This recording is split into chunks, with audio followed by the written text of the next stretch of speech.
ধর্ম আর কর্ম এই দুটি শব্দ ওতপ্রোতভাবে জড়িত। তো প্রশ্ন হলো, প্রথমে ধর্ম না কর্ম? প্রথমে ধর্ম।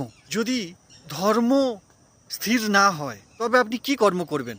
যদি আপনার না জানা থাকে আপনি কি করবেন, তাহলে আপনি কোন কার্য করবেন, মানে কি করা উচিত তা যদি না জানেন আপনি কি করবেন? তাই ধর্ম আগে আসে।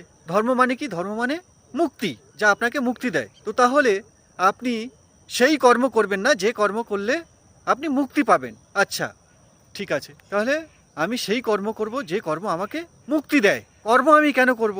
কর্ম করার প্রয়োজনীয়তা কি? কেন কি আপনি অশান্ত থাকেন? কোনো কিছু করার প্রয়োজন তখনই পড়ে না যখন আপনার কোনো প্রয়োজন আছে। আপনি কোনো প্রয়োজন ছাড়া কোনো কাজ করেন কি? তো কর্ম করা কেন প্রয়োজন?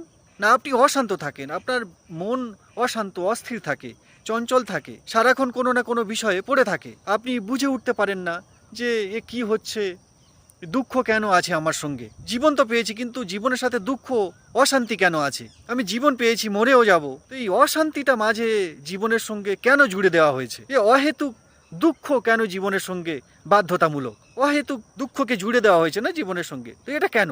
তো এই দুঃখকে দূর করার জন্য আপনার কর্ম করতে হয়। তো আপনি কর্ম করবেন আপনার দুঃখকে দূর করার জন্য। দুঃখ দূর হলেই আপনি মুক্তি পাবেন, আপনি তৃপ্তি পাবেন, আপনি শান্তি পাবেন। তো এবার কথা হলো, কর্ম কি? কর্ম কাকে বলে? আমরা যে সমস্ত কর্ম করছি তা কি কর্ম নয়? হ্যাঁ, সবই কর্ম, কিন্তু সব কর্ম আপনাকে মুক্তির দিকে নিয়ে যায় না। আমাদের কর্ম বলতে এখানে নিষ্কাম কর্মের কথা বলা হয়েছে। আমরা দৈনন্দিন জীবন চর্চাতে কোনো নিষ্কাম কর্ম করি না। আমরা দৈনন্দিন জীবন চর্চাতে যে সমস্ত কর্ম করে থাকি সেগুলিকে শ্রীকৃষ্ণ বলেন সকাম কর্ম, বিকর্ম। অকর্ম মানে বিকর্ম, মানে বিপরীত কর্ম, কুকর্ম মানে খারাপ কর্ম। কিন্তু আমাদের ওই সমস্ত কর্মগুলোকে ত্যাগ করতে হবে, আমাদেরকে নিষ্কাম কর্ম করতে হবে। অর্থাৎ ব্যক্তিগত কেন্দ্র থেকে কর্ম সম্পাদন করা নয়, বৃহত্তর স্বার্থে মুক্তির উদ্দেশ্যে কর্ম সম্পাদন করতে হয়, তাকে নিষ্কাম কর্ম বলে। তো এই হলো ধর্ম আর কর্মের সম্বন্ধ। ধর্ম যদি না জানেন কর্ম করতে পারবেন না, আপনি অকর্ম, কুকর্ম করবেন, বিপরীত কর্ম করবেন। আর যদি ধর্ম কি তা জেনে কার্য করেন তবে আপনি নিষ্কাম কর্ম করবেন।